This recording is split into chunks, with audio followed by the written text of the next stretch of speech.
এই দুনিয়ার জীবনটা চিরস্থায়ী নয়, চিরস্থায়ী না, এটা ক্ষণস্থায়ী। তার মানে এই দুনিয়াটা আমার মুখ্য উদ্দেশ্য নয়।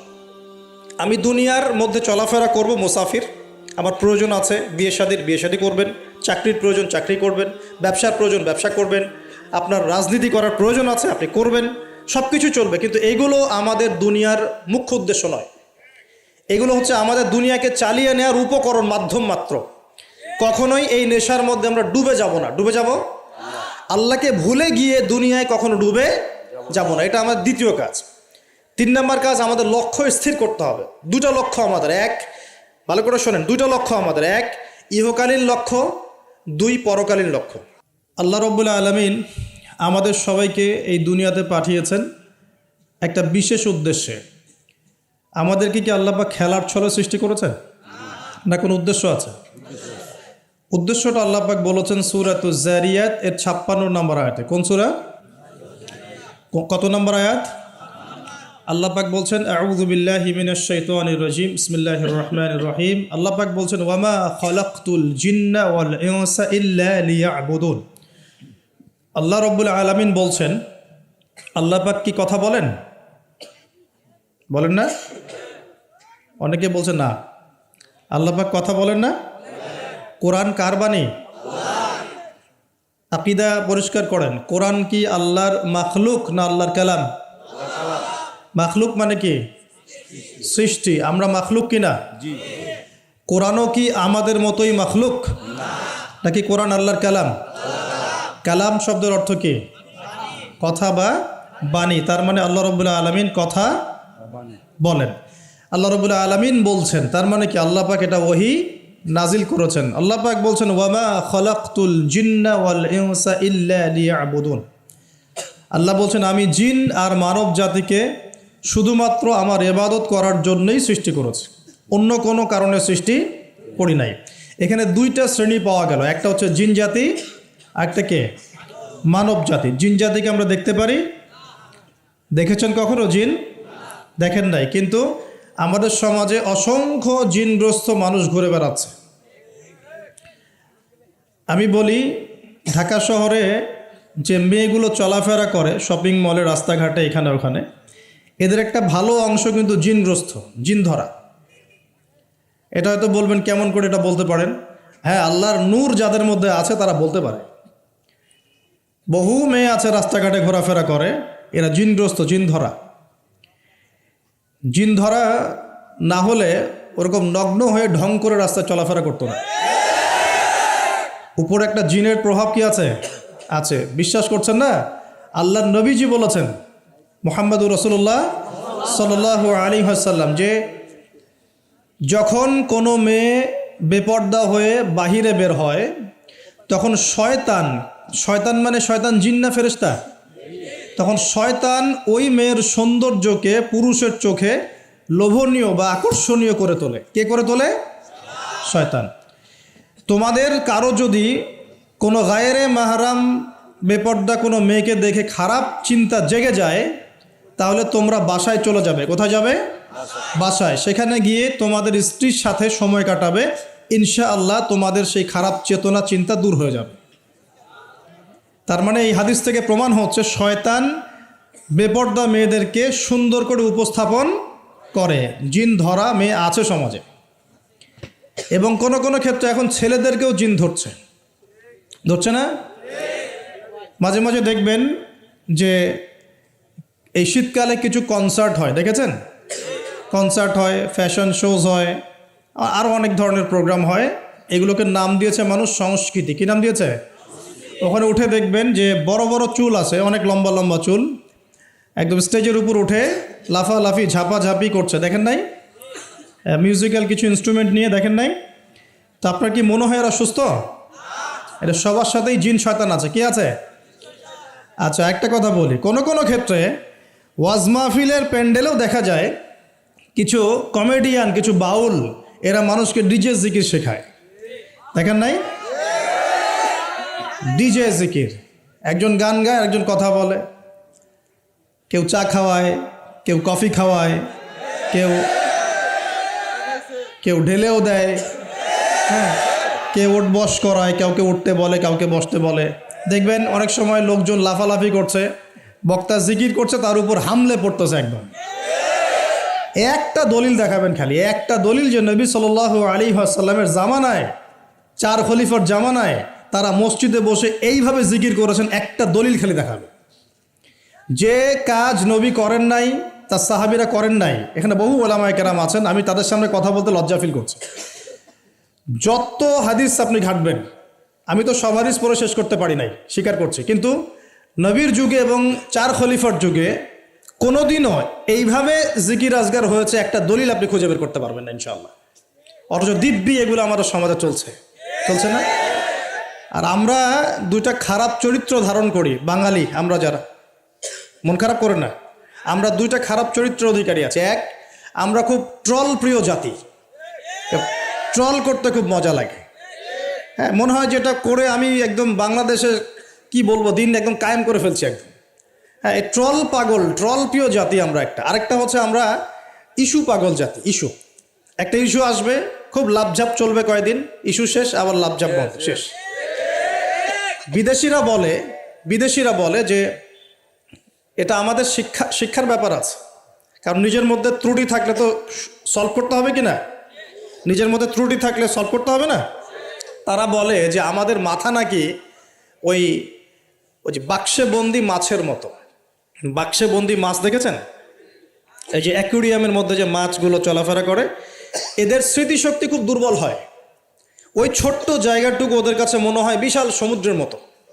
কথা বুঝতে পারছেন না? মনে হয় ওই ছোট্ট বদ্ধ জায়গাটাই ওদের কাছে মনে হয় কি বিশাল বিশাল একটা জায়গা। ওরা খুব স্বল্প স্মৃতির অধিকারী, একটু কিছুক্ষণ পরে স্মৃতিটা নষ্ট হয়ে যায়, তাই আগে কি হয়েছে ওরা ভুলে যায়। এই স্বভাবটা এখন আমাদের মধ্যে চলে আসছে না? আমরা ইস্যু পাগল হচ্ছি না দিন দিন? করণীয় কি? খুব ভালো কথা বলেছে। করণীয় হচ্ছে টিকটক বানাতে হবে নাকি ফেসবুকিং করতে হবে। এই ফেসবুকের কন্টেন্ট বানাতে বানাতে দুটো কাজ করেছেন, আমি নগদ দেখাচ্ছি। দুটো কাজ করেছেন।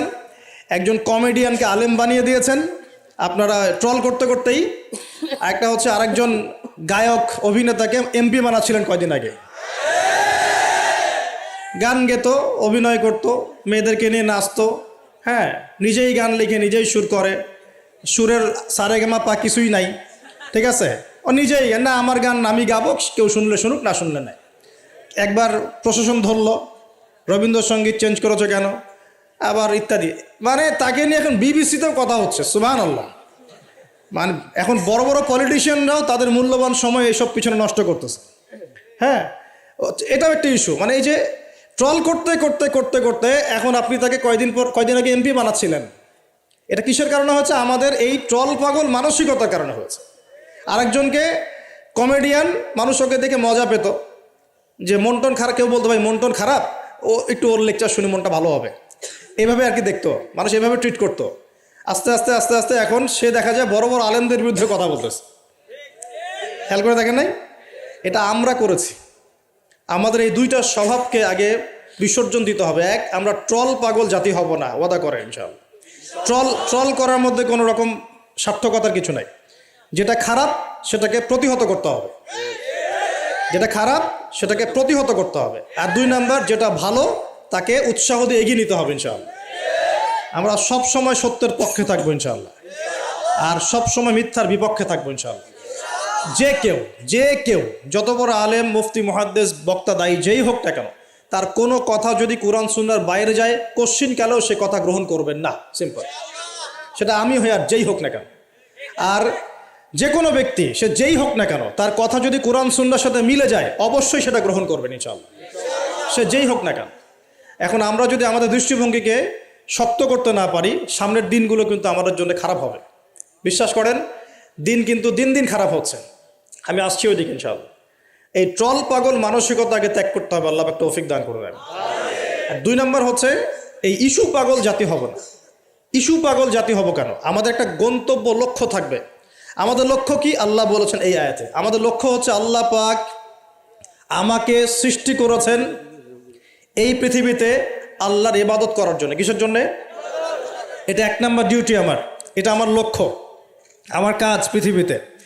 2, আল্লাহ পাক বলেছেন যে এই দুনিয়ার জীবনটা চিরস্থায়ী নয়। চিরস্থায়ী না, এটা ক্ষণস্থায়ী। তার মানে এই দুনিয়াটা আমার মুখ্য উদ্দেশ্য নয়। আমি দুনিয়ার মধ্যে চলাফেরা করব, মুসাফির। আমার প্রয়োজন আছে বিয়ে শাদী করবেন, চাকরির প্রয়োজন চাকরি করবেন, ব্যবসার প্রয়োজন ব্যবসা করবেন, আপনার রাজনীতি করার প্রয়োজন আছে আপনি করবেন, সব কিছু চলবে। কিন্তু এগুলো আমাদের দুনিয়ার মুখ্য উদ্দেশ্য নয়।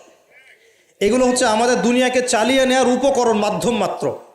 কখনোই এই নেশার মধ্যে আমরা ডুবে যাব না। ডুবে যাব, আল্লাহকে ভুলে গিয়ে দুনিয়ায় কখনো ডুবে যাব না। এটা আমার দ্বিতীয় কাজ।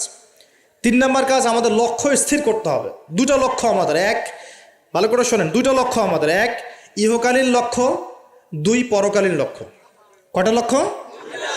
1 ইহকালের লক্ষ্য, 2 পরকালের। ইহকালের লক্ষ্য কি? আল্লাহ পাক বলছেন সূরা সফের মধ্যে, সফ মানে শাড়ি, সূরা সফটা পড়ে দেখবেন বাসায় গিয়ে আজকে। আল্লাহ পাক বলছেন হুয়াল্লাযী আরসালা রাসূলাহু বিল হুদা ওয়া দীনিল হক লিইয়ুযহিরাহু আলা দ্বীনি কুল্লি। আল্লাহ পাক বলতে চাচ্ছেন যে তিনি সেই মহান আল্লাহ যিনি তার পক্ষ থেকে নবী রসুল পাঠিয়েছেন, শেষ নবী মুহাম্মদ সাল্লাল্লাহু আলাইহি ওয়াসাল্লামকে পাঠিয়েছেন এবং আসমানি কিতাবসমূহ পাঠিয়েছেন, এই কোরআন সুন্নাহ নাজিল করেছেন। কি উদ্দেশ্যে? লিইয়ুযহিরাহু আলা দ্বীনি কুল্লি, যাতে করে দ্বীন ইসলাম, এই দ্বীন ইসলাম অন্য সমস্ত দ্বীনের উপর বিজয় লাভ করতে পারে। বলেন সুবহানাল্লাহ। তাহলে আরেকটা উদ্দেশ্য পেলাম। কি উদ্দেশ্য? এই দিন নিজে পালন করব এবং এই দিনকে অন্য দিনের উপর বিজয় ঘটানোর চেষ্টা করব ইনশাআল্লাহ। এখন প্রশ্ন যে এই দিন কি অটোমেটিকলি বিজয় লাভ করবে? মান্না এবং সালোয়া কি এখনো পড়বে, নাকি আমাদেরকে রিজিকের চেষ্টা করতে হয়? এই যে আমরা চাকরি বাকরি ব্যবসা করি, আল্লাহর কাছে দোয়া করি না, আল্লাহ আমাকে রিজিক দান করো। এই দোয়া করে কি ঘরে বসে থাকি, নাকি দোকান খুলি, কষ্ট করি, ব্যবসা করি, চাকরি করি? তাই করি না? একইভাবে আল্লাহ পাক বলেছেন দুনিয়াতে পাঠিয়েছি আমার ইবাদত করার জন্যে, এবং আল্লাহ পাক নবী রসুল পাঠিয়েছেন বিশেষ করে শেষ নবী মুহাম্মদ সাল্লাল্লাহু আলাইহি ওয়াসাল্লামকে, যাতে এই দিন ইসলাম অন্য সমস্ত দিনের উপর বিজয়ী হতে পারে। এখন বিজয় কি এমনি এমনি হবে? কিভাবে বিজয় লাভ করবে? আল্লাহ বলছেন সূরা মুহাম্মাদে। কোন সূরায় বলেন? সূরা মুহাম্মদ। কখনো পড়েছিলেন? কেউ বলতে পারবেন আল কোরআনুল কারীমে আমাদের নবী মুহাম্মদ সাল্লাল্লাহু আলাইহি ওয়াসাল্লামের নাম কতবার আছে? কতবার? 4 বার। কয়বার? তাও কাছাকাছি গিয়েছে, আলহামদুলিল্লাহ, শুকরিয়া। তো প্রিয় ভাই, সূরা মুহাম্মাদের মধ্যে আল্লাহ পাক বলছেন কিভাবে বিজয় লাভ করবে। কিভাবে বিজয় লাভ করবে আল্লাহ পাক বলছেন খুব ছোট্ট করে, ইন তানসুরুল্লাহ ইয়ানসুরকুম ওয়া ইউসাব্বিত আকদামাকুম। শেষ। আল্লাহ বলছেন তোমরা সবাই, মানে উম্মতে মুহাম্মাদি, তোমরা যদি আল্লাহকে সাহায্য করো, আল্লাহ তোমাদেরকে সাহায্য করবে। শুধু তাই না, ওয়া ইউসাব্বিত আকদামাকুম, তোমাদের পদযুগলকে আল্লাহ পাক দৃঢ় করে রাখবেন, পিছলে যাবে না ইনশাআল্লাহ। আরও বলছেন আল্লাহ পাক ওয়া ইন তাতাওয়াল্লাউ, যদি আমাকে সাহায্য না করে, দিনকে সাহায্য না করে তোমরা পৃষ্ঠপ্রদর্শন করো। পৃষ্ঠপ্রদর্শন বুঝি তো? মানে দিনের পরোয়া না করে তোমরা তোমাদের মতো চলো, দিনের প্রতি কোনো মায়া মহব্বত নাই, দিন প্রতিষ্ঠার কোনো ফিকির নাই। আল্লাহ বলছেন ওয়া ইন তাতাওয়াল্লাউ, তোমরা যদি মুখ ফিরিয়ে নাও, ইয়াস্তাবদিল কওমান গায়রাকুম, আল্লাহ পাক অন্য কওমকে হেদায়েত দিয়ে তোমাদের জায়গায় নিয়ে আসবেন। সুম্মা লা ইয়াকুনু আমসালাকুম, এরা তোমাদের মতো অপদার্থ হবে না। কে বলেছেন? আল্লাহ পাক। তাহলে আমাদের দায়িত্ব পেয়ে গেলাম। 1 নাম্বার কাজ হচ্ছে এই দুনিয়াতে এসেছি আল্লাহ পাকের ইবাদত করার জন্য, শেষ। এখন ইবাদত বলতে শুধু নামাজ রোজা হজ জাকাতি নয়, বরং জীবনের প্রতিটা কাজই কি ইবাদত, যদি সেই কাজটা নবী সাল্লাল্লাহু আলাইহি ওয়াসাল্লামের সুন্নত মতো হয়। বলেন সুবহানাল্লাহ। প্রতিটা কাজ। এই যে এমনকি স্ত্রী সহবাস করাও, স্ত্রী সহবাস মানুষ কেন করে? এটা আমাদের প্রবৃত্তির চাওয়া। এটা প্রবৃত্তি দমন করার জন্য হালাল পথ প্রয়োজন, হারামে গেলে গুনাহ হয়ে যাবে। এই জন্য হালাল পথে গিয়ে স্ত্রী সহবাস মানুষ করে, এর মধ্য দিয়ে বংশবৃদ্ধি হয়। এই কাজটা তো আমরা আমাদের স্বার্থে করি। ইস্তেঞ্জা, পেশাব পায়খানা আমরা কার স্বার্থে করি? আমাদের স্বার্থে না অন্য কারো স্বার্থে? খাওয়া দাওয়া কার জন্য খাই? নিজের জন্য না অন্যের জন্য? ঘুমাই কার স্বার্থে? আমার ভালোর জন্য না অন্যের ভালোর জন্য? এই যতগুলো কাজ আমরা করি, ঘুম, খাওয়া, ওঠা, বসা, চলাফেরা, স্ত্রী সহবাস, পেশাব পায়খানা, ব্যবসা বাণিজ্য, চাকরি বাকরি, রাজনীতি, অর্থনীতি, সব কিছু, প্রতিটা কাজকেই ইবাদত হিসেবে গণ্য করা যাবে যদি সেই কাজটা রাসূলুল্লাহ সাল্লাল্লাহু আলাইহি ওয়াসাল্লামের সুন্নত মতো হয়, বাস পারা যাবে না ইনশাআল্লাহ। একটু নিয়াতটা পরিবর্তন করে কাজের পদ্ধতি চেঞ্জ করলেই ইবাদত হয়ে যাবে। বাসায় গিয়ে যদি ঘুমান, একদম ঠাপাস করে লাইটটা অফ করলেন আর এই যে মোবাইল টিপতে টিপতে ঘুম দিলেন, এই ঘুমে কোনো নেকি নাই। কি আছে? কোনো নেকি নাই, কিন্তু খালি রেস্ট নেওয়া হবে আর কি। রেস্ট নেওয়া, ওই ঘুমের মধ্যেই শয়তান এসে চেপে ধরবে, ধরে না শয়তান চেপে ধরবে। আর যদি বিছানটা সুন্দর করে ঝাড়েন, বিসমিল্লাহ বলে লাইটটা অফ করেন, দরজাটা বিসমিল্লাহ বলে বন্ধ করেন, এই যে আপনার খোলা যে পাত্রগুলো আছে, পানি খাওয়ার পাত্র, জগ, গ্লাস, এগুলোকে বিসমিল্লাহ বলে ঢেকে দেন। ঢাকার কিচ্ছু না পেলে একটা কাঠি অন্তত বিসমিল্লাহ বলে রেখে দিতে হয়, একটা কাঠি অন্তত বিসমিল্লাহ বলে রেখে দিতে হয়। তারপরে আপনি মশারি খাটাচ্ছেন, বিছানা ঝাড়ু দিচ্ছেন, পারলে একটু ওযু করে আসলেন, এসে পড়লেন একবার সূরা ইখলাস, একবার ফালাক, একবার নাস, মানে কুল হুয়াল্লাহু আহাদ, কুল আউযু বিরাব্বিল ফালাক, কুল আউযু বিরাব্বিন নাস পড়ে ফু দিয়ে এভাবে মাথাটাকে মাসাহ করলেন একদম গায়ের নিচ পর্যন্ত।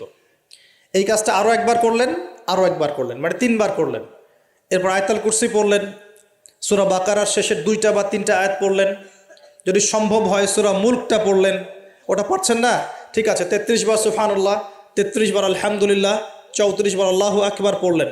পরে ডান দিকে কাত হলেন, হাতটাকে গালের নিচে রাখলেন, রেখে বললেন আল্লাহুম্মা বিইসমিকা আমুতু ওয়া আহইয়া।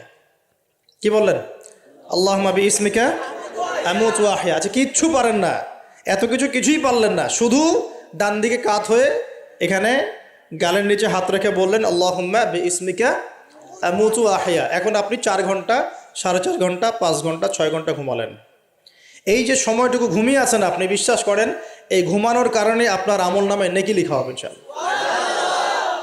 ঠিক এভাবেই জীবনের প্রত্যেকটা কাজকে ইবাদতে পরিণত করা সম্ভব যদি আমরা একটা সূত্র মেনে চলি। সূত্র হচ্ছে 2টা। কয়টা? 2টা। 1, সেই কাজটা হবে আল্লাহর সন্তুষ্টির জন্যে। কার জন্যে? আল্লাহর সন্তুষ্টির জন্যে। আর 2, সেই কাজটা হতে হবে আমাদের প্রিয় নবী মুহাম্মদুর রাসূলুল্লাহ সাল্লাল্লাহু আলাইহি ওয়াসাল্লামের তরিকা বা সুন্নত মোতাবেক। ব্যাস, শেষ। এভাবে আপনি জীবনের যে কোনো কাজ ইবাদত বানাতে পারেন। ইবাদত, ঘুম থেকে উঠেছেন, ইস্তেঞ্জা করতে যাবেন, বাথরুমে ঢুকলেন, গান গাওয়া শুরু করলেন, সাদা সাদা কালা কালা, হ্যাঁ, গান গায় মানুষ এখন বাথরুমে। মাঝে মাঝে আমরা সফর করি, একটা বাথরুমে ঢুকে দেখি পাশের বাথরুম থেকে গান আসছে।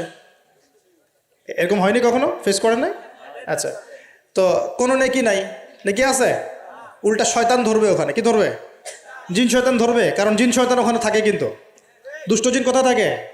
বাথরুমে থাকে। এই যে আমরা বলি আল্লাহুম্মা ইন্নী আউযু বিকা মিনাল খুবসি ওয়াল খাবাইস, এটা কিন্তু দুষ্ট জিন এবং মহিলা জিন বোঝায় আর কি। ঠিক আছে, এক পুরুষবাচক, একটা স্ত্রীবাচক। তো তার মানে জিনদের মধ্যেও পুরুষ মহিলা আছে, জিনদের মধ্যে বংশবৃদ্ধি হয়।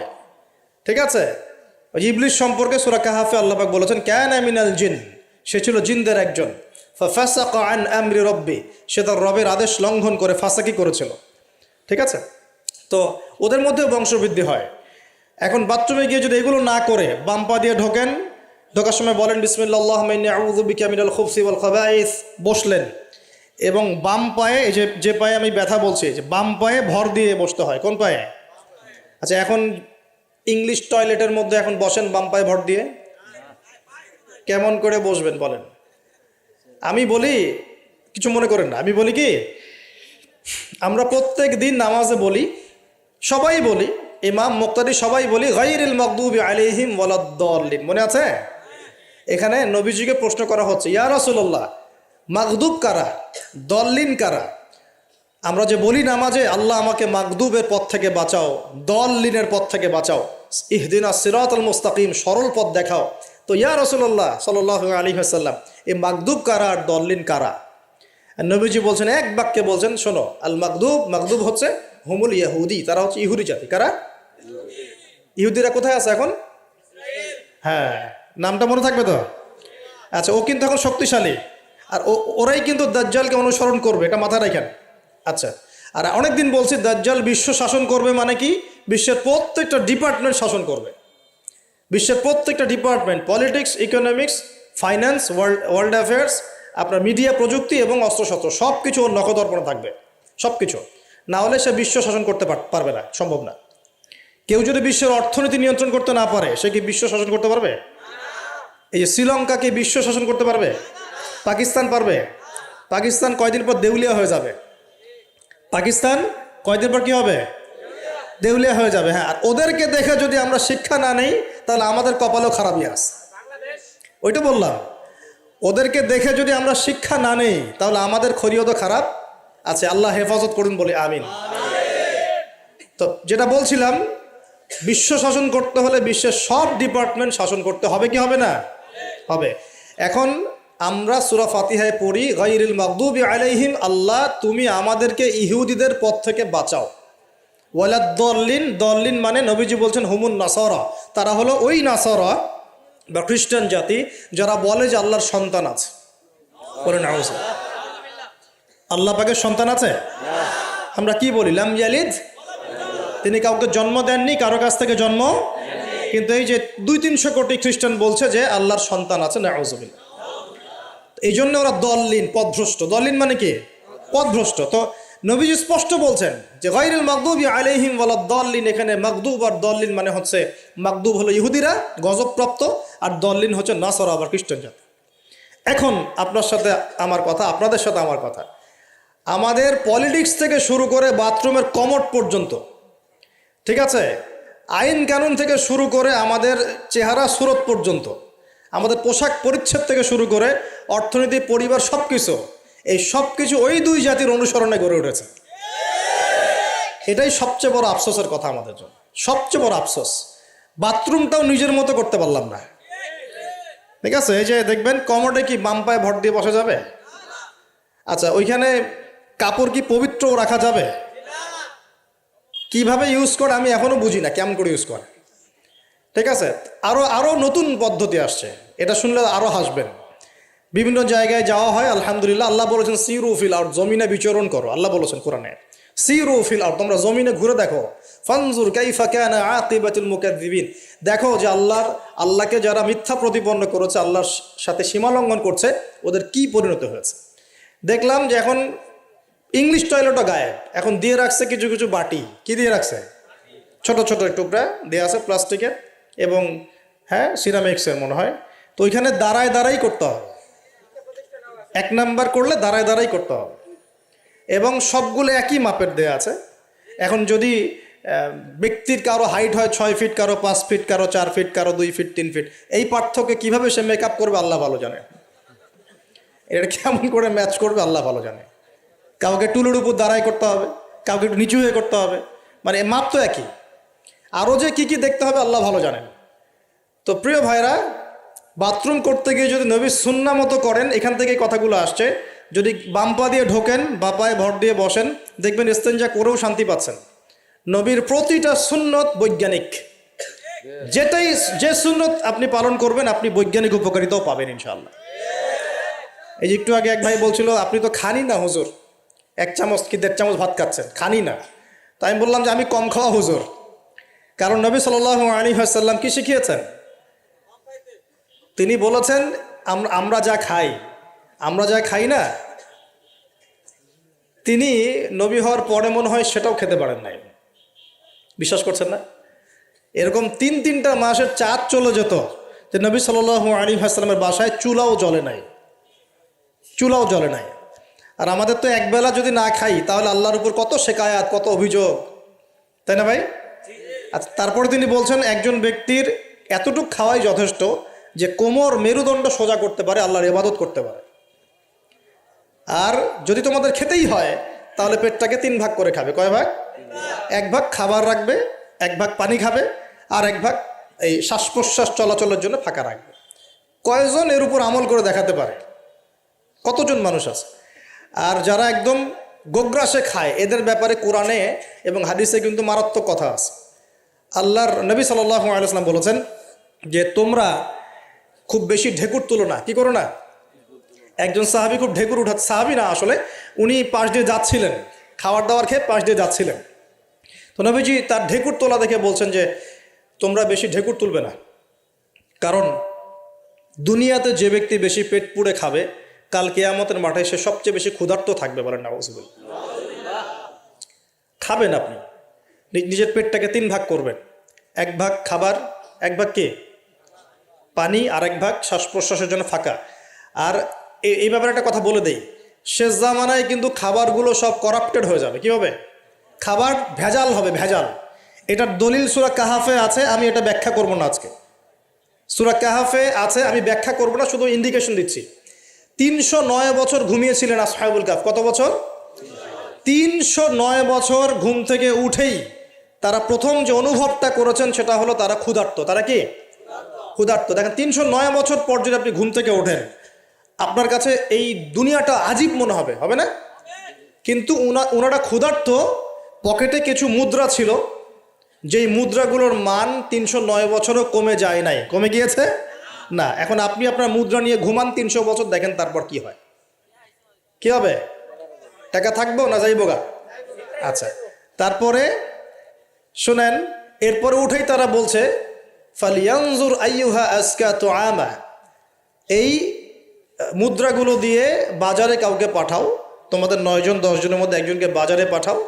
ফালিয়ানজুর, সে যেন বাজারে গিয়ে দেখে আইয়ুহা আজকা তুআমা, কোন খাবারটা পবিত্র খাবার, ফ্রেশ খাবার। ঘুম থেকে উঠেও ফ্রেশ খাবারের দিকে তাদের নজর কেন? আর এই সূরা আপনাকে দাজ্জালের ফিতনা থেকে বাঁচাবে কেন? আর দাজ্জালের যুগেই বা সব, দাজ্জালের শাসনের যুগে সব খাবারগুলো আস্তে আস্তে ম্যানুফ্যাকচার্ড এবং ভেজাল হচ্ছে কেন? এগুলোর মধ্যে মিল আছে না? তার মানে যত জামানা শেষের দিকে যেটা থাকবে, খাবারের ভেজাল তত বাড়তে থাকবে। এই সময় আপনাকে অবশ্যই ফ্রেশ খাবার খুঁজে খুঁজে বের করতে হবে। খাবার আগে মানুষ খেত, খাবারের মধ্যেই চিকিৎসা ছিল, তাই না? রোগের আরোগ্য ছিল। এখন সেই খাবার খেয়ে মানুষ অসুস্থ হয়ে যাচ্ছে। বুঝতে পারছেন না? খাবারের মধ্যে থাকে উপাদান, ভালো উপাদান, যে উপাদানগুলো পেটের ভিতরে গেলে, শরীরে গেলে শরীরটা সুস্থ হয়। এখন সেই খাবার খেয়েই মানুষ অসুস্থ হয়ে যাচ্ছে। এটা কোন হাদিসের সাথে মেলে জানেন? আনতালিদাল আমাতু রাব্বাতুহা, দাসী তার মনিবকে জন্ম দিবে। দাসী মনিবকে জন্ম দিবে মানে হচ্ছে সমাজের ন্যায় অন্যায়, হক বাতিল, সত্য মিথ্যার মানদণ্ড উল্টে যাবে। যেটা ভালো সেটা হয়ে যাচ্ছে খারাপ, খারাপটা হচ্ছে ভালো। সমাজে সত্যবাদী ব্যক্তি হয়ে যাচ্ছে মিথ্যাবাদী, মিথ্যাবাদীকে মানুষ সত্যবাদী বলা শুরু করেছে। আমানতদার ব্যক্তি হয়ে যাচ্ছে খেয়ানতকারী, খেয়ানতকার ব্যক্তিগুলো আমানতদার হয়ে যাচ্ছে। সমাজের সবচেয়ে ভালো মানুষকে মানুষ খারাপ বলছে, সবচেয়ে খারাপ মানুষকে খুব ভালো বলছে। উল্টে যাচ্ছে, খেয়াল করে দেখেন, উল্টে যাচ্ছে। বাবা এখন বাবার হাতে ছেলে মায়ের খাচ্ছে, ছেলের হাতে মা মায়ের খাচ্ছে, এরকম হচ্ছে না? যাকে একটা দায়িত্ব দিয়ে রাখবেন যে বাবা তোমার উপর আমি বিশ্বাস করলাম, দায়িত্ব দিলাম, সে আপনার বিশ্বাস ভঙ্গ করে রেখে দিচ্ছে। এই হচ্ছে না? বিশ্বাস উঠে যাচ্ছে, প্রতারণা বাড়ছে। মানে কি? মানুষ আল্লাহ পাকের হালালগুলোকে হারাম করে নিচ্ছে, হারামগুলো হালাল করে নিচ্ছে। বুঝতে পারছেন না মনে হয়? হালালগুলোকে মানুষ আস্তে আস্তে হারাম করতেছে, হারামগুলোকে আস্তে আস্তে হালাল করতেছে। এটা হচ্ছে না? হচ্ছে। খুব খেয়াল করেন। তো এখানে খাবার খেয়ে আপনার উপকার পাওয়ার কথা, খাবার খেয়ে আপনি অসুস্থ হয়ে যাচ্ছেন। উল্টা হচ্ছে, উল্টা চলতেছে দুনিয়া। দুনিয়া কি চলছে? উল্টা। ছেলে পড়ছে মেয়ের পোশাক, মেয়ে পড়ছে ছেলের পোশাক। কাজ বলতে কি শুধু নামাজ রোজা হজ জাকাত না, জীবনের সব কাজ? এই একটা জিনিস যদি বুঝতে পারি, আমাদের আজকের ওয়াজ সফল ইনশাআল্লাহ। আমরা আমাদের জীবনের প্রতিটা কাজ আমাদের প্রিয় নবী মুহাম্মদুর রাসূলুল্লাহ সাল্লাল্লাহু আলাইহি ওয়াসাল্লামের তরিকা মতো করবো ইনশাআল্লাহ। রাজি আছেন ইনশাআল্লাহ? তাহলে এখন বলেন, 5 ওয়াক্ত নামাজ নবীর তরিকায় পড়া যাবে তো ইনশাআল্লাহ? নবীর তরিকায় নামাজ মানে ধীর স্থিরভাবে নামাজ। আমি এই তর্কে যাব না, হাত বাঁধবেন কোথায়, ঠিক আছে? ওই তর্ক সবাই করে না, ওই তর্ক সবাই করে না। এই মাসআলাগুলোকে নিয়ে যারা মুফতি আছেন তারা কথা বলেন, আমি মুফতি নই। অতএব এই মাসআলাগুলোকে নিয়ে আমি আপনাদের সাথে কোনো কথা বলছি না। আমি বলছি আপনাদেরকে, নামাজ প্রতিষ্ঠা করা, কায়েম করার মানে হচ্ছে নামাজটা হতে হবে নবীর মতো খুশু খুজুতে। খুশু খুজু কী জিনিস? নামাজটা ধীর স্থিরভাবে হবে।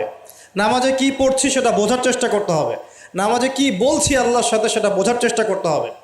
নামাজে রুকুর অর্থ কী, তাসবিহ কি, সেজদায় আমি কি পড়ি, 2 সেজদার মাঝখানের দোয়ার অর্থ কী, তাশাহুদ দরুদ দোয়া মাসুরের অর্থ কী, নামাজের সেজদায় আমি বেশি বেশি দোয়া করতে পারছি কি না, নামাজ পড়েও আমি গোনা থেকে বেঁচে থাকতে পারছি কি না, এই বিষয়গুলো বেশি ইম্পর্টেন্ট।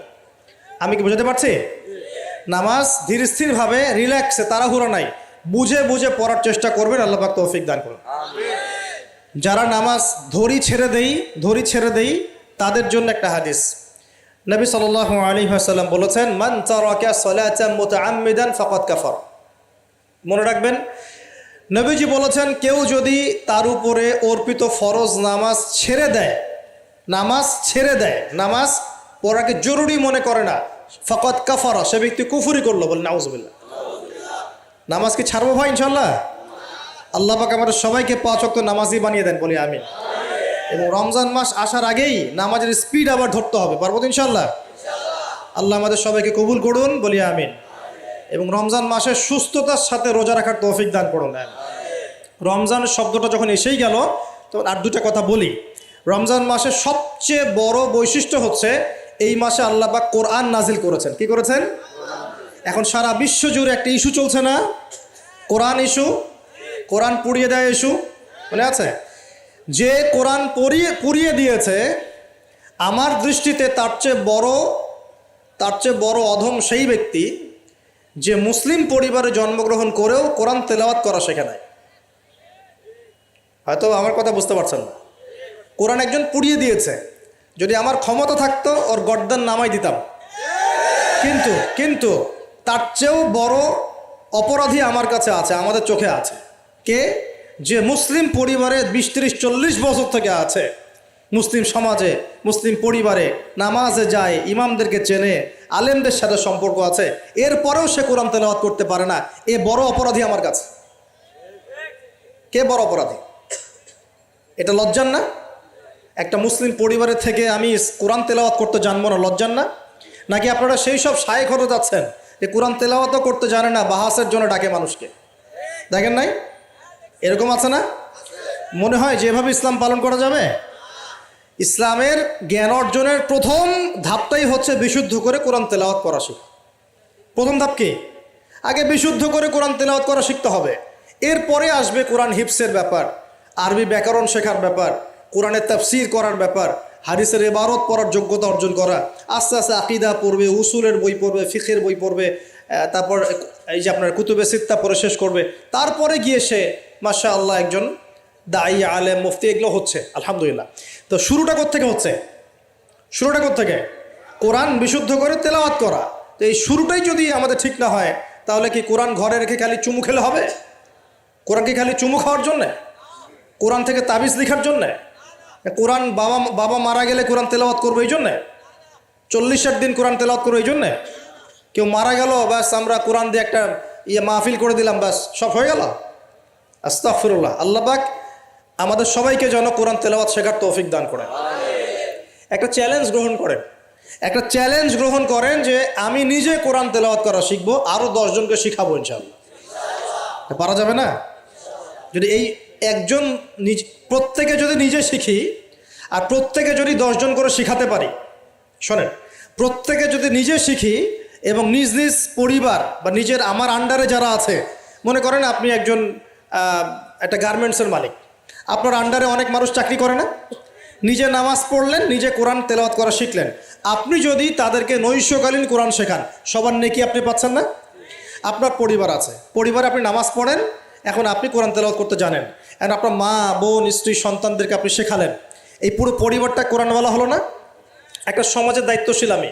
হ্যাঁ, চেয়ারম্যান সাহেব মনে করেন বললেন যে আমি নামাজ পড়ি, আমি কোরআন তেলাওয়াত করতে জানি, আমি এলাকার সব মানুষকে কোরআন তেলাওয়াত করা শেখাবো ইনশাআল্লাহ। পারা যাবে না? এভাবে যদি সবাই দায়িত্ব নেই, আমার বিশ্বাস 10 বছরের মধ্যে বাংলাদেশের 16 কোটি মানুষকে কোরআন শেখানো যাবে ইনশাআল্লাহ। ওই দিন আর স্লোগান তুলতে হবে না যে আল কোরআনের আলো ঘরে ঘরে চালো, অটোমেটিকলি সবার ঘরে কোরআন জ্বলে যাবে ইনশাআল্লাহ। জ্বলবে না? এই কাজটা না করে খালি স্লোগান দিলে কাজ হবে? বলেন তো কাজ হবে? এই যে একটা আয়াতই বললাম, গায়রুল মাগদুবি আলাইহিম ওয়ালাদ-দাল্লিন, এখন তো বুঝলেন আয়াতের অর্থ কি?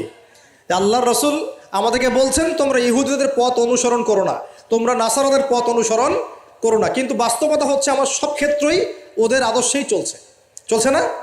আপনার বিয়ে শাদী, বিয়ের আগের অনুষ্ঠান, গায়ে হলুদ, আপনার পরিবার, আপনি যে মিডিয়াগুলো দেখছেন সেই মিডিয়াগুলা, হ্যাঁ, আপনার পলিটিক্যাল সিস্টেম, সুদভিত্তিক অর্থনৈতিক সিস্টেম, তারপরে আপনার কি বলবো, দেহের পোশাক পরিচ্ছেদ, লেবাস, পোশাক, চেহারা, সুরত, সব কিছু ওদের মতো না?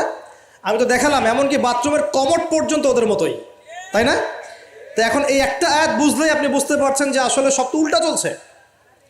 এখন যদি পুরো কোরআনটা বুঝতে পারি, পুরো কোরআনের ৬,২৩৬টা আয়াতই বুঝতে পারি, তাহলে এই সমাজটা পরিবর্তন হতে সময় লাগবে?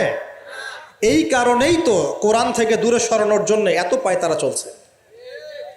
মানুষ চাচ্ছে, এক শ্রেণীর মানুষ চাচ্ছে বিশ্বের যে মুসলিমরা যেন কোরআন থেকে দূরে সরে যায়, কারণ তারা জানে যদি আমরা কোরআন থেকে দূরে সরে যাই আমাদেরকে শাসন করা সহজ হবে। ওই পশ্চিমারা আমাদেরকে শাসন সহজেই করতে পারবে, আর আমরা যদি কোরআনকে আঁকড়ে ধরি ওদের বাপেরও ক্ষমতা নেই আমাদেরকে শাসন করে ইনশাআল্লাহ, বরং আমরা ওদেরকে শাসন করবো ইনশাআল্লাহ। আমরা করি নাই মনে করছেন? 1200 বছর করেছি। কত বছর? বিশ্বাস করছেন না? ইতিহাস পড়েন, নবী সাল্লাল্লাহু আলাইহি ওয়াসাল্লামের যুগ থেকে শুরু করে এই তো 1914 সাল পর্যন্ত আমরা সারা বিশ্ব শাসন করেছিলাম। মনে হচ্ছে গাল গল্প? এখন বিগত 70, 80, 100 বছরে আপনার কাছে মনে হচ্ছে যে শক্তি তো সব ওদের হাতে চলে গেছে, আমাদের হাতে নাই। ইনশাআল্লাহ তাআলা আবার ফিরে আসবে ইনশাআল্লাহ। তবে ওই যে বললাম এমনি এমনি আসবে মান্না সালোয়ার মতো, নাকি আমাদের কিছু দায়িত্ব আছে ভাই? এই যে প্রথম এক ভাই বলেছিল না কি করতে হবে, এখন শোনেন কি করতে হবে। 1 নাম্বার, আমাদের সবাইকে তওবা করে ফিরে আসতে হবে। কি করতে হবে? সূরা নূর পড়ছিলাম আসার সময়, আল্লাহ পাক বলেছেন তুবু ইলাল্লাহি জামিআন আইয়ুহাল মুমিনুন লাআল্লাকুম তুফলিহুন। তোমরা সবাই একসাথে, হে মুমিনগণ তোমরা সবাই একসাথে আল্লাহর কাছে তওবা করো যাতে তোমরা সফল হতে পারো। আগে কি করতে হবে? আল্লাহকে বলতে হবে আল্লাহ আমরা ব্যক্তিগতভাবে, পারিবারিকভাবে, সামাজিকভাবে, রাষ্ট্রীয়ভাবে যত পাপ করেছি আল্লাহ সব মাফ করে দাও। আল্লাহ আমরা তোমাকে ভালোবাসি, তোমার নবীকে ভালোবাসি, তোমার কালামকে ভালোবাসি, আমরা জান্নাতে যেতে চাই, দুনিয়াতেও সফল হতে চাই। আল্লাহ তুমি আমাদেরকে মাফ করে দাও, এবং আগামী পুরো জিন্দেগি আল্লাহ তুমি আমাদেরকে 5 ওয়াক্ত নামাজি বানায় দাও, কোরআনওয়ালা বানায় দাও, সুন্নতওয়ালা বানায় দাও, আপসে মিল মোহব্বত বানায় দাও, আমাদেরকে তোমার পক্ষ থেকে বেহিসাব রিজিক দান করো, এবং এমনভাবে চলার তৌফিক দাও যাতে আমরা আবার বিশ্বের সেই শাসন ফিরে পাই ইনশাআল্লাহ। দোয়া করা যাবে না? 1 নাম্বার কাজ তওবা করে ফিরে আসা। 2 নাম্বার হচ্ছে বেশি বেশি জ্ঞান অর্জন করা। কি করা?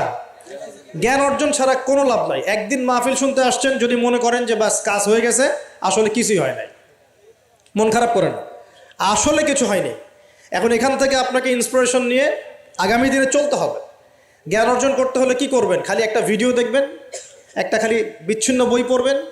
এখনকার যুব সমাজের অন্যতম প্রবলেম হচ্ছে, যারা প্র্যাকটিসিং মুসলিম তাদের কথা বলছি, যে এদের পড়াশোনার কোনো কনস্ট্রাকটিভ সিলেবাস নাই, এরা বিক্ষিপ্তভাবে জ্ঞান অর্জন করে।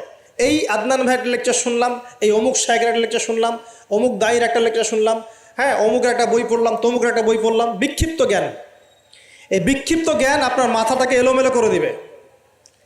আর অনলাইনে ঢুকলে দেখবেন এ ওর বিরুদ্ধে কথা বলছে, এ ওর বিরুদ্ধে, এ ওর পিছনে লেগে আছে, এর পিছনে লেগে আছে।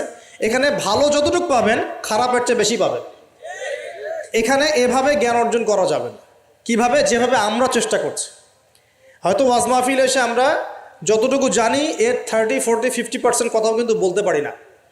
যা জানি তার হয়তো 30, 40% আমরা বলতে পারি না বিভিন্ন কারণে। কিন্তু জ্ঞান অর্জনের পথটা কি হবে? এখানে মাদ্রাসা আছে, মসজিদ, মাদ্রাসা, কওমি ওলামায়ে কেরাম আছেন না? ওলামায়ে কেরামের পাগড়ি ধরে বসে থাকবেন। কি করবেন? ওলামায়ে কেরামের পাগড়ি ধরে বসে থাকবেন। শুরু করাবে তারা, দেখবেন আপনি যান, আপনাকে শুরু করাবে কোরআন তেলাওয়াত থেকে। আগে কোরআন তেলাওয়াত করা শিখবেন। সময় লাগুক 1 বছর, লাগুক, যাক 1 বছর লাগবে, আমি শিখবো, ব্যাস 1 নাম্বার। তারপরে ওটা যখন ভালো পারবেন দেখবেন ওলামায়ে কেরাম আপনাকে বলবে যে এই সূরাগুলো মুখস্থ করো।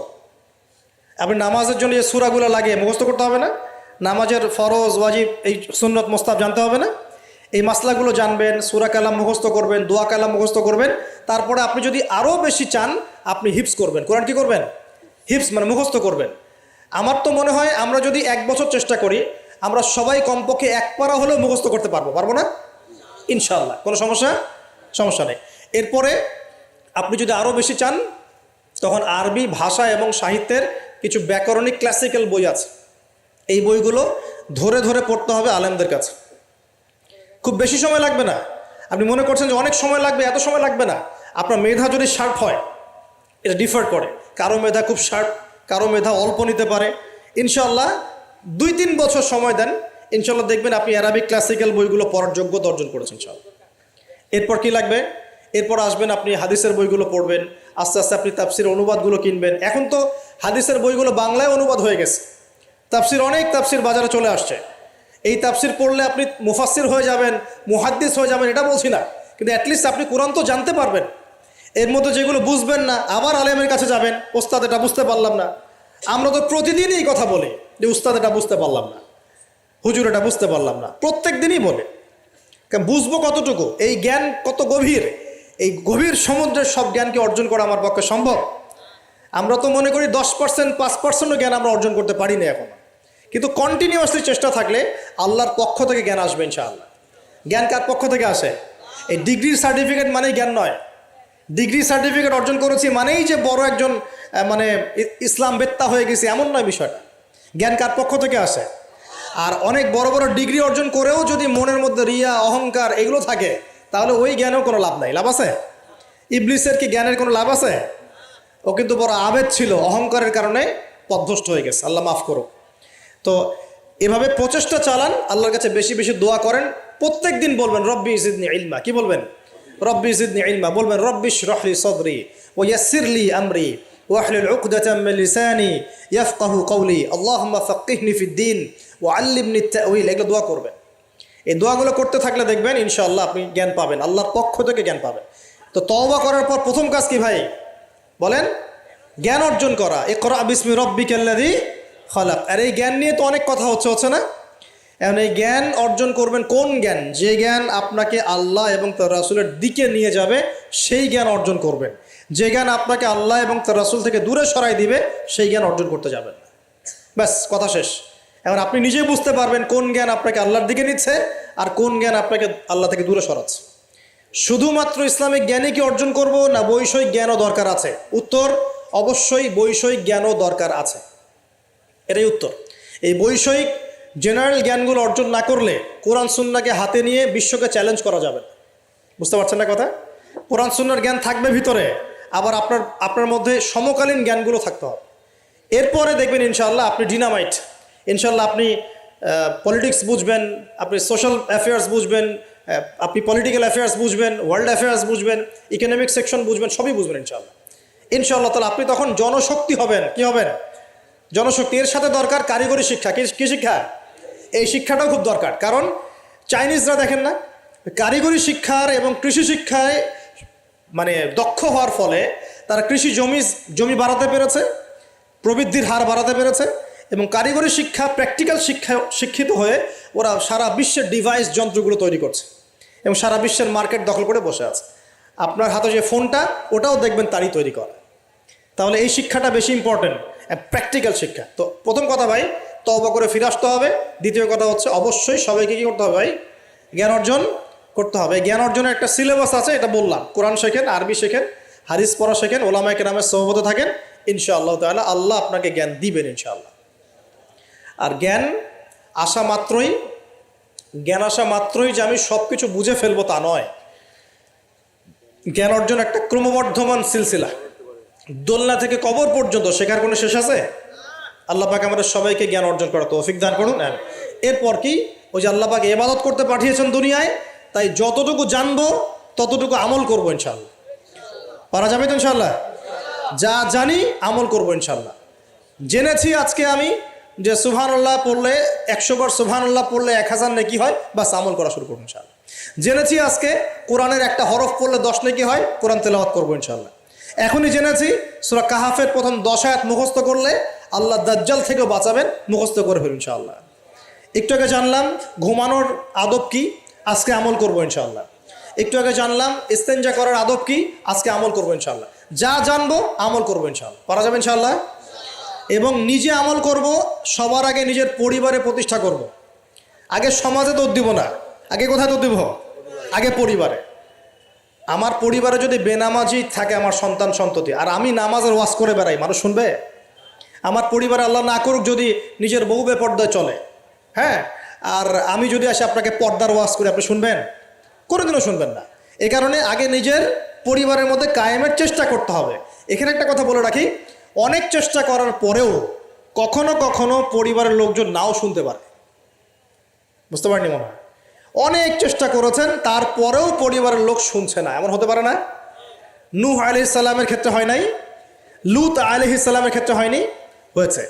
তাই বলে হতাশ হবেন না, তখন ওদের হিসাব ওরা দিবে, আপনার হিসাব আপনি দিবেন ইনশাআল্লাহ। আপনি আপনার মতো চেষ্টা করেছেন, আল্লাহ পাক তৌফিক এনায়েত করুন। পরিবারে প্রতিষ্ঠা করব আমল, এরপরে আমি সমাজে দাওয়াতি কাজ করব। দুটো কাজ করব, এক আমর বিল মারুফের কাজ করব, সবাইকে সৎ কাজে আদেশ করব, সৎ কাজে আদেশ করব। আর দুই তানহাউনা আনিল মুনকার ওয়া নাহি আনিল মুনকার, এই কাজ করব, মানুষকে আমি অন্যায় থেকে নিষেধ করব ইনশাআল্লাহ। কেন? কারণ আল্লাহ পাক সূরাতুল আলী ইমরানের 110 নম্বর আয়াতে বলেছেন, কুনতুম খায়রা উম্মাহ, তোমরা হচ্ছে শ্রেষ্ঠ জাতি। তোমরা মানে আমরা, উম্মতে মুহাম্মাদি। তোমাদের কাজ তিনটা। কুনতুম খায়রা উম্মাহ উখরিজাত লিন-নাস, তোমাদেরকে মানব জাতির কল্যাণের জন্য বের করা হয়েছে। তা'মুরুনা বিল মারুফ, তোমরা সবাই মানুষকে সৎ কাজে আদেশ করবে। ওয়া তানহাউনা আনিল মুনকার, সবাই তোমরা অসৎ কাজে নিষেধ করবে। ওয়া তু'মিনুনা বিল্লাহ, আল্লাহর প্রতি ঈমান রাখবে। এই তিনটা আমাদের কাজ। আল্লাহ পাক আমাদের সবাইকে এই আমর বিল মারুফ নাহি আনিল মুনকার এই আমল করার তৌফিক দান করুন। এগুলো শেখার জন্য তাবলিগ জামাত একটা ভালো প্ল্যাটফর্ম। ওখানে যাবেন, সময় লাগাবেন, আপনাকে সুন্নত শেখাবে, নামাজের ট্রেনিং দেওয়া হবে, নামাজ পড়া শেখাবে, আপনাকে দাওয়াত দেওয়া শেখাবে। সীমাবদ্ধতা সবার মধ্যেই আছে, তারপরেও আমাদেরকে এই ধাপগুলো অতিক্রম করেই সামনের দিকে যেতে হবে। আল্লাহ পাক তৌফিক দান করুন। আর এটা খুবই দুঃখজনক যে এখন আমাদের এই ভাইদের মধ্যেও অনেক সময় কিছু ফিকশন দেখা যাচ্ছে না? আমরা দোয়া করে আল্লাহ পাক তাদের মধ্যে এই যে বিভক্তি, আল্লাহ পাক এই বিভক্তিটাকে দূর করে দিন, আমিন। ঐক্যবদ্ধ আর তৌফিক দান করুন বলি আমিন। খুবই আফসোসের বিষয় এগুলো, আল্লাহ পাক আমাদেরকে হেফাজত করুন, বোঝার তৌফিক দান করুন। ওয়া'তাসিমু বিহাবলিল্লাহি জামিআন ওয়া লা তাফাররাকু, আল্লাহ বলছেন তোমরা সবাই আল্লাহর রজ্জু একসাথে ধরো, ঐক্যবদ্ধভাবে, দলে দলে বিভক্ত হয়েও না। এই ছোটোখাটো বিষয়গুলোকে নিয়ে আমরা আস্তে আস্তে 73 দল তো কত আগেই হয়ে গেছে, এখন 73,000 দল হয়ে গেছে, আল্লাহ মাফ করুন। কিন্তু এটা আমাদের জন্য ক্ষতির কারণ। এগুলোকে আর উস্কে দিবেন না, বরং তাদের মধ্যে মিউচুয়াল করার চেষ্টা করতে হবে। আল্লাহ পাক তৌফিক এনায়েত করুন। তো প্রিয় ভাইরা, আমরা আমর বিল মারুফ নাহি আনিল মুনকারের কাজ করব এবং পাশাপাশি পারিবারিক আদর্শ ঠিক করব, আর অবশ্যই হালাল খাওয়ার চেষ্টা করব ইনশাআল্লাহ। নিজেদের যে প্রতিভা আল্লাহ পাক দিয়েছেন, কাউকে ক্ষমতা দিয়েছেন, কাউকে অর্থ দিয়েছেন, কাউকে বলার যোগ্যতা দিয়েছেন, কাউকে লিখার যোগ্যতা দিয়েছেন, ঠিক আছে? যাকে আল্লাহ পাক যা দিয়েছেন আল্লাহর পক্ষ থেকে, এটাকে দিনের কল্যাণে কাজে লাগানোর চেষ্টা করব ইনশাআল্লাহ তাআলা। দেখবেন ইনশাআল্লাহ আবার সেই সোনালী দিন ফিরে আসবে ইনশাআল্লাহ, যেদিন আমরা নিজেরাও আমল করব, পরিবারও সুন্দর হবে, সমাজও সুন্দর হবে, ইসলাম এই জমিনেও বিজয়ী হবে ইনশাআল্লাহ, আর আখিরাতে তো জান্নাতে যাবো ইনশাআল্লাহ তাআলা।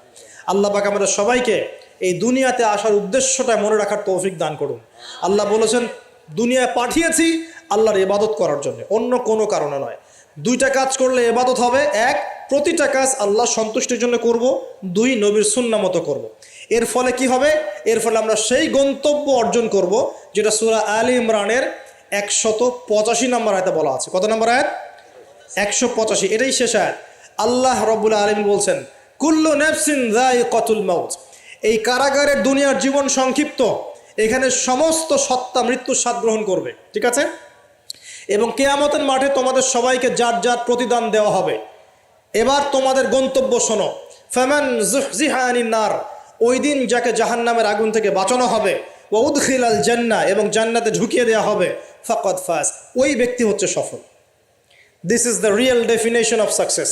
কথা বুঝতে চেষ্টা করেন, এটা হচ্ছে the real and final destination and definition of success. এটা হচ্ছে সাফল্যের সবচেয়ে সেরা এবং কি বলবো, চূড়ান্ত সাফল্যের সংজ্ঞা। এটা হলো সবচেয়ে সেরা এবং চূড়ান্ত সাফল্যের সংজ্ঞা। দুনিয়ার সাফল্যের সংজ্ঞা ঠিক না। এই বাড়ি গাড়ি টাকা করি স্ট্যাটাস ক্ষমতা, এগুলো সাফল্যের সংজ্ঞা আমরা বানিয়েছি, এগুলো সাফল্যের চূড়ান্ত সংজ্ঞা নয়। চূড়ান্ত সংজ্ঞা এই আয়াতে আছে, ফামান যুহজিহা আনিন নার, যাকে জাহান্নামের আগুন থেকে বাঁচিয়ে দেওয়া হবে, ওয়া উদখিলাল জান্নাহ, যাকে জান্নাতে ঢুকিয়ে দেওয়া হবে, ফাকাদ ফাজ, এই সফল হলো মাত্র। কদ আফলাহাল মুমিনুন, এই যে মুমিনরা সফল হলো। কথা বুঝতে পারছেন? অতএব সাফল্যের সংজ্ঞা আমাদেরকে শেখানো হয়, এটা চূড়ান্ত সংজ্ঞা নয়, ওইটাই সাফল্যের চূড়ান্ত সংজ্ঞা। পৃথিবীতে আমার অনেক ক্ষমতা আছে, জান্নাত না লাভ করতে পারলে কোনো লাভ নাই। দুনিয়াতে আমি অনেক বড় আলখাল্লা পরে আলেম টাইটেল নিয়ে বসে আছি, জান্নাতে ঢুকতে না পারলে আমি সফল না।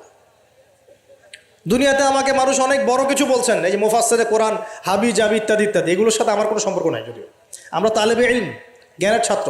জান্নাতে ঢুকতে না পারি এগুলো কিছুই না আমার জন্য।